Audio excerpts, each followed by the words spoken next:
দরুদ শরীফ পড়েই 1 ঘন্টার মধ্যে দোয়া কবুল। এক অদ্ভুত গোপন রহস্য।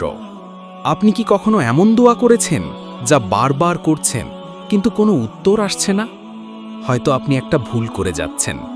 হ্যাঁ, ভুলটা হচ্ছে দোয়ার আগে এবং পরে দরুদ শরীফ না পড়া। দেখুন, রাসূল সাল্লাল্লাহু আলাইহি ওয়াসাল্লাম নিজেই বলেছেন, দোয়ার আগে ও পরে যদি কেউ আমার উপর দরুদ না পাঠায় তাহলে সেই দোয়া আসমান ও জমিনের মাঝে ঝুলে থাকে। তিরমিজি। দোয়ার রাস্তায় 7টি আসকার বা রহমতের দরজা আছে। আপনি যখন শুধুমাত্র দোয়া করেন তখন হয়তো দরজা খোলেন না, কিন্তু দরুদ শরীফ হল সেই চাবি যা সরাসরি রাসূল সাল্লাল্লাহু আলাইহি ওয়াসাল্লামের মাধ্যমে আল্লাহর রহমতকে ডাকে। রাসূল সাল্লাল্লাহু আলাইহি ওয়াসাল্লাম বলেন, যে ব্যক্তি একবার আমার ওপর দরুদ পাঠায় আল্লাহ তার উপর 10টা রহমত নাজিল করেন। এই রহমতই আপনার দোয়ার ভেতর শক্তি এনে দেয়।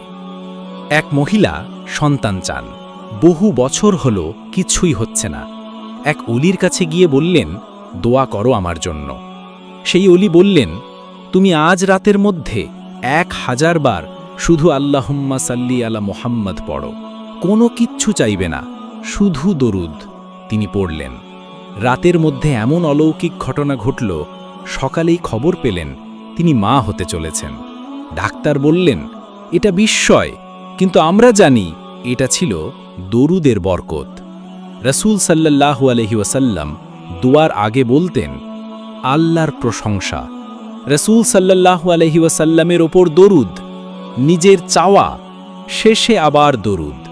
আপনি যদি এই ফর্মুলায় 100 বার দরুদ শরীফ পাঠ করে আল্লাহকে ডাকেন, আল্লাহ বলবেন, তোমার চাওয়া আমি শুনলাম, কারণ তুমি আমার প্রিয় নবীর নাম নিয়ে এসেছ। চ্যালেঞ্জ: দোয়া কবুলের আমল 1 ঘন্টার মধ্যে। করণীয়: ওযু করে একান্ত স্থানে বসুন, চোখ বন্ধ করে নিয়ত করুন, হে আল্লাহ, আমি আজ আপনার প্রিয় রাসূলের বরকতে আমার চাওয়া পেতে চাই। 100 বার বলুন, আল্লাহুম্মা সাল্লি আলা মুহাম্মাদিন ওয়া আলা আলি মুহাম্মাদ। এবার অন্তর থেকে শুধু একটা চাওয়া বলুন। এরপর আবার 100 বার দরুদ।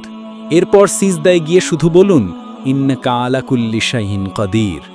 5 মিনিট চুপচাপ বসে থাকুন, মনে মনে বলুন, হে আল্লাহ, আমি জানি আপনি ব্যবস্থা করছেন।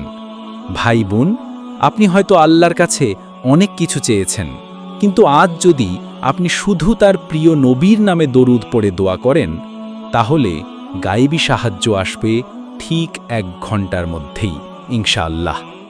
আজই চেষ্টা করুন। যদি কবুল হয় কমেন্টে বলবেন আলহামদুলিল্লাহ। যদি দেরি হয় চেষ্টা ছাড়বেন না। দেখুন, দরজায় কড়া নাড়লেই দরজা খোলেন, কিন্তু কড়া না থামালেই